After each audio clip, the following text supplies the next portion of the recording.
And one thing that I think is the common, like almost always underdog, is the ability for the average American, you and me, and our companies and our potential here as innovators and entrepreneurs to navigate the landscape here in the US.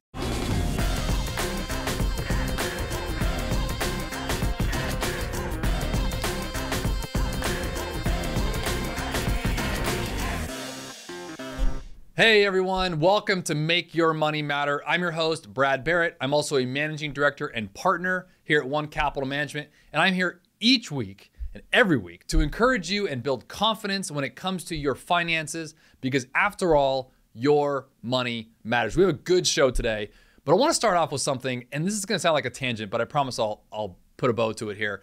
You know, I've talked to many parents and friends and colleagues who have kids about eating and their eating habits and how we all have different palates. I have two kids. I have a boy and a girl, and my son, I don't know if any of you listening or watching right now, will literally only eat crunchy foods that are the color beige. I'm convinced. And I don't know if anyone out there relates to this or not, but I mean, Ritz is like the main part of his diet. He won't eat anything green or red. We can sometimes get some fruit into him, maybe a little bit of meat, but that's it. My daughter, Kate, on the other hand, will literally eat anything off the plate. And my wife, Veronica, and I were talking about this heading into my son's first grade, as we were thinking, man, we really gotta progress his eating because he's growing. He's gotta eat more vegetables and, you know, the typical parent things. And as we started talking about it, we started going through what we feed him each day. We started realizing there's actually some good in there. There's some bad, but there is some good. And then there's just the ugly, the sugar. There's the not so terrible, the not so ugly, the bad, like the Ritz crackers. It's not great for you, but it's not gonna kill you. And there's the good. I mean, he does have some good in there. There's some apples that he eats. He likes pears and certain things like that. And I'm sharing this for this reason. I promise I'd put a bow on this to lead into this week's episode around tax hikes and what we've come to know in the past few weeks as the Inflation Reduction Act. I'm calling it the good, the bad, and the ugly. But before we jump in, smash that subscribe button and hit the notification bell so you don't miss a single episode. All right, let's get into it.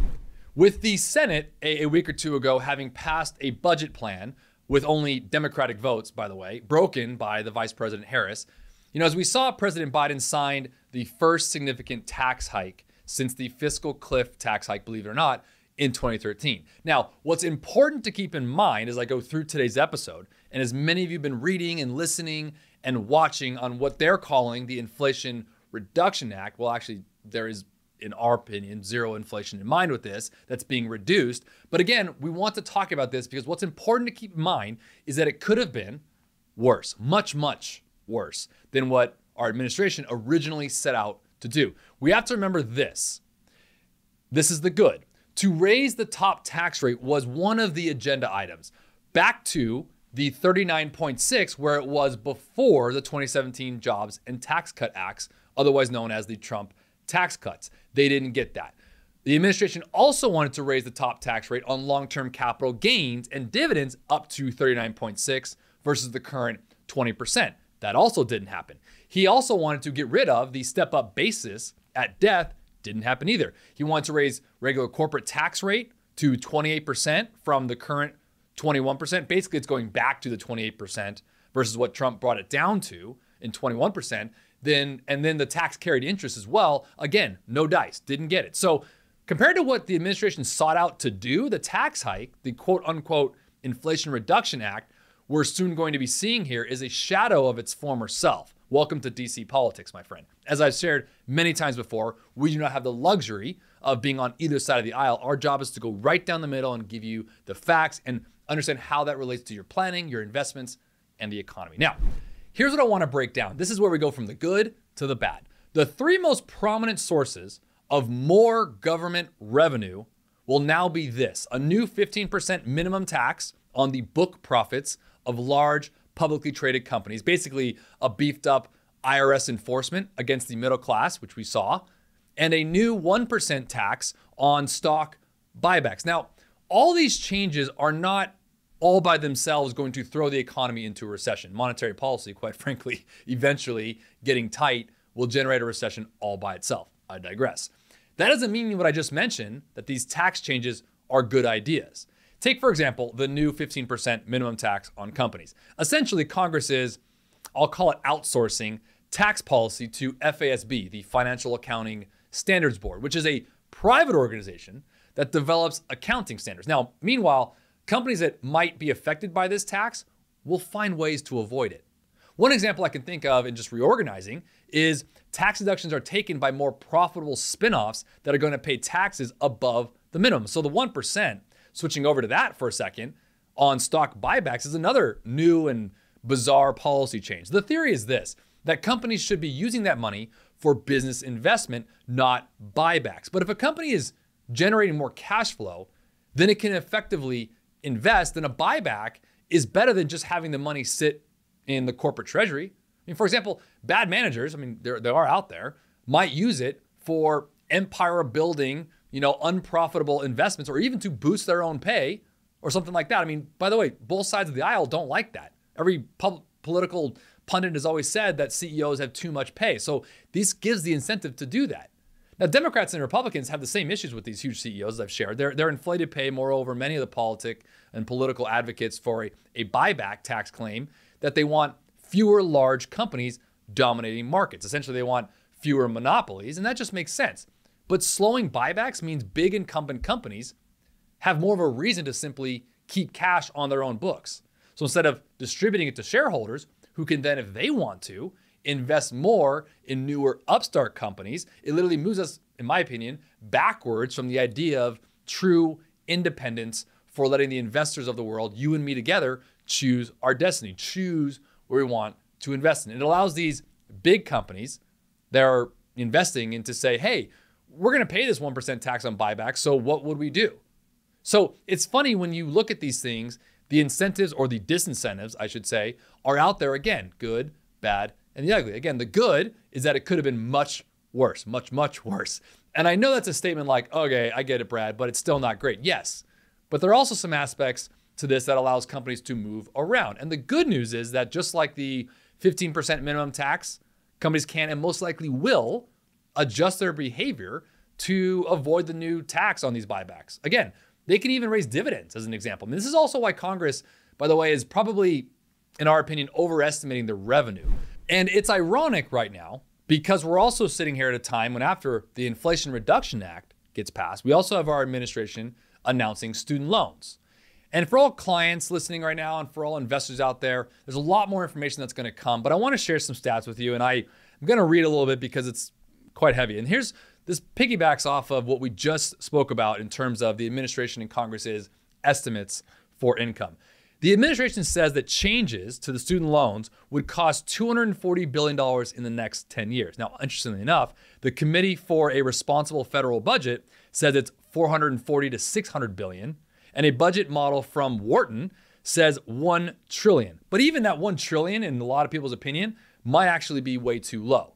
So what's interesting about this, and this is where we get into the ugly, when you combine a lot of these reduction acts happening right now, it impacts our investments. I mentioned some of the ideas that we didn't get the administration didn't get the income taxes back to where they wanted to from a higher level, but they did pass some very interesting and unique 15% on book profits for companies, 1% on stock buybacks. So they're trying their ways to get in there, but it's interesting when you look at economics and why I'm such a fan of it is how you can uniquely move around that and what that actually means for companies and ultimately what that means for us as advisors, what that means for you as investors. And so we're going to tie a bow on this when it comes to the ugly is basically this. When you combine a lot of these at the same time, trying to, in my opinion, market for whether it's votes or something else. And by the way, this is true of any administration. This is not just this administration.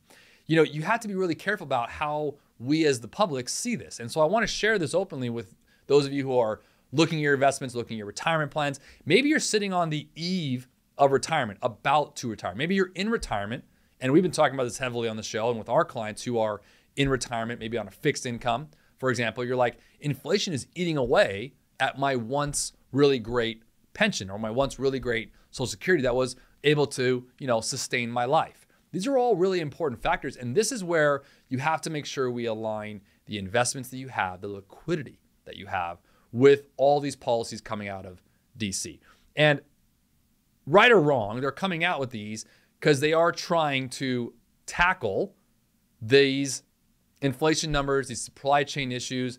And we're going to talk more about this because the details are going to be somewhat muddy. So we have to go through this. We're going to have some time to sift through it and make sure we know how to effectively advise on it. But I would be remiss if I didn't bring this up today. Now, we're also, I should say, highly skeptical that the federal government will hit its revenue projections for the next fiscal year and really beyond. Again, I'm not trying to downplay this. I want them to succeed. I want us as a country to succeed. I want all of us as Americans, but it's hard for me to get around some of the estimates around the budget that the government expects to hit. That basically means they're going to tax us more, right? I mean, which is not a great thing across the board. This year, there's been a surge in tax revenue, which is a side effect of all the stimulus money in 2020 and 2021, which is creating I'll call it a feedback loop of borrowing, printing, and spending that also creates an illusionary tax receipts for the government. And now, ironically, again, I'm not sure why they're not seeing this, but I digress. As a result, the budget deficit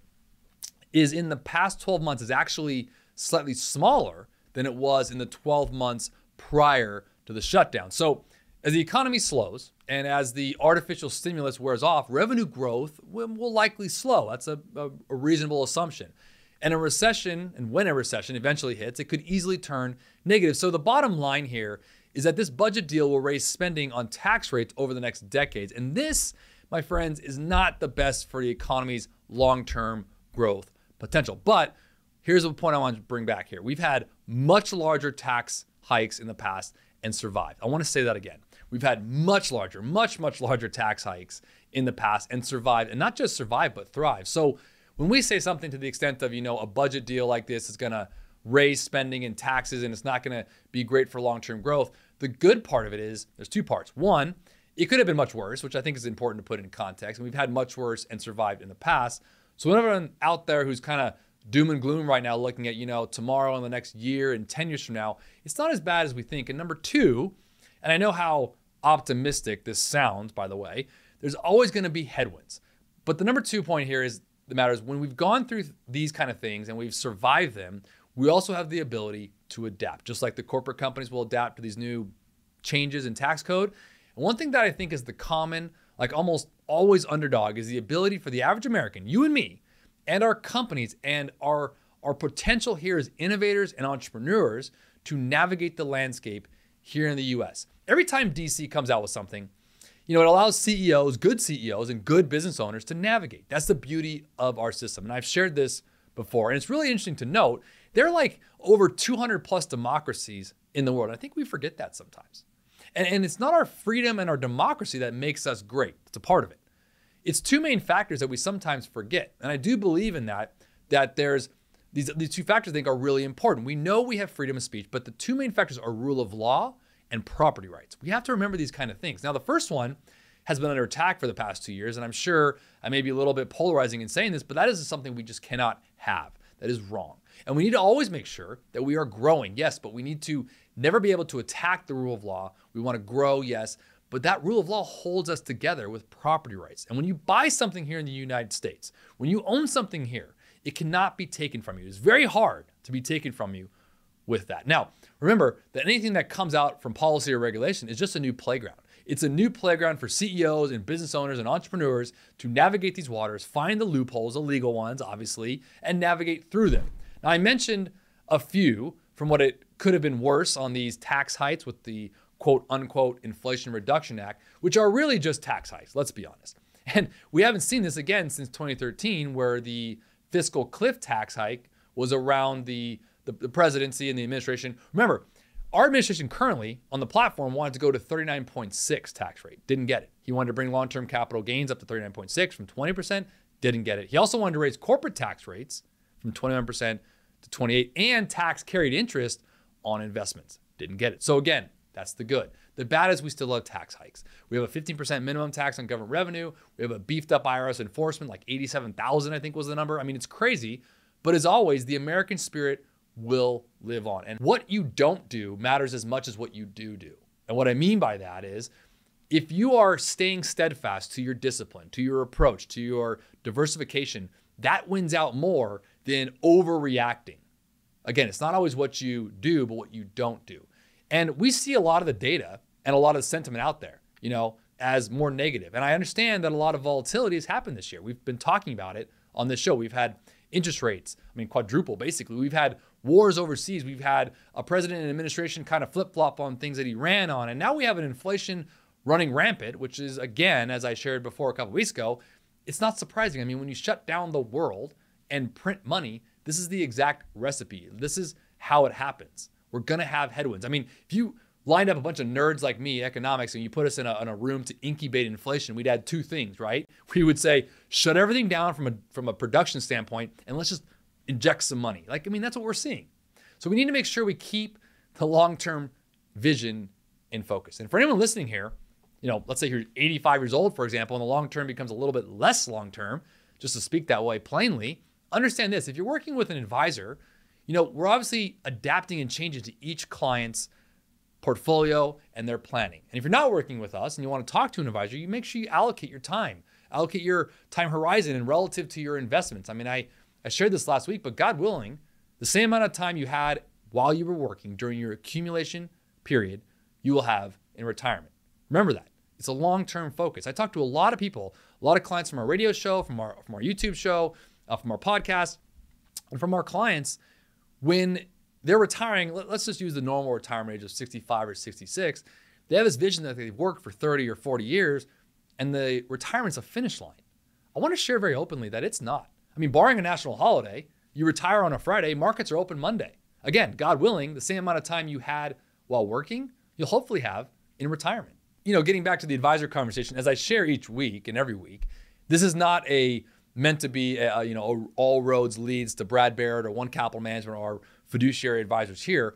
I want for our investors and for our listeners and our viewers here and our subscribers, longevity. We want sustainability, and having counsel, an advisor to navigate those areas for you matters. Everything from investment philosophy and staying the course, not getting disrupted because of emotional investing and volatility. Again, not always what you do, but what you don't do.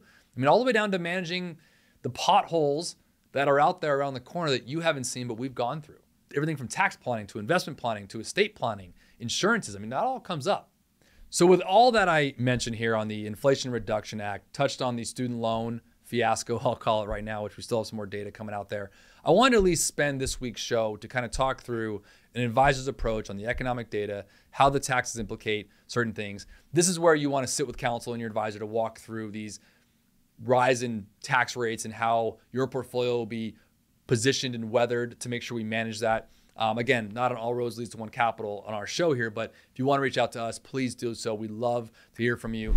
And now's the time in the show where I want to answer some questions. If you have a question or a topic you would like me to address, you can always leave a comment or a question in the comment section. Or again, if it's something a bit more personal, you just want to go about it one-on-one, you can go to the About page on this channel and send us an email. We'll always keep the questions I read here anonymous, so never have to worry about your name being shared, but we would love to hear from you.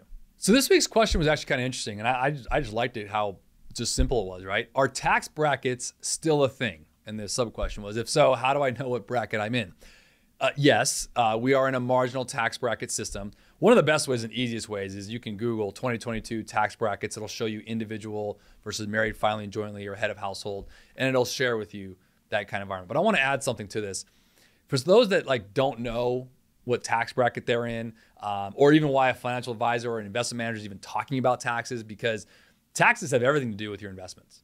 Taxes have everything to do with your retirement or living financially free, because it's a part of your financial life. Ben Franklin said it best, right? Death and taxes are two certain things in life.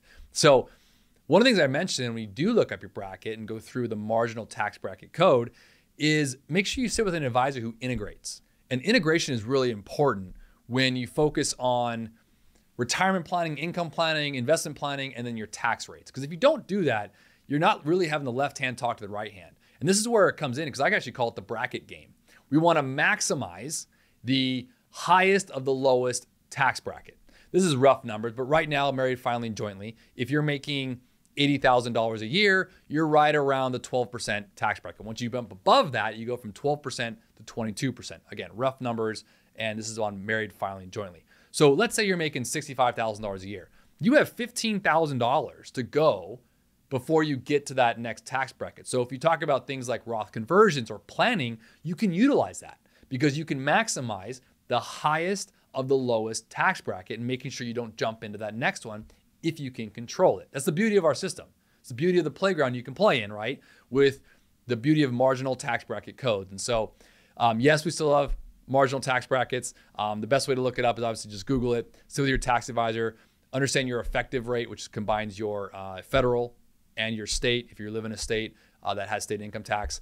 And again, if you have a question or comment you'd like me to read here, you can leave it in the comment section or email us in the About page on our channel.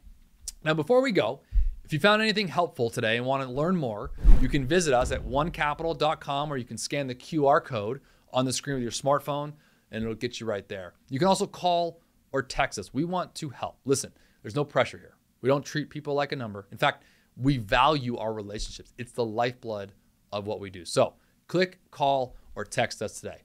And if you're not following us on social media, you should be.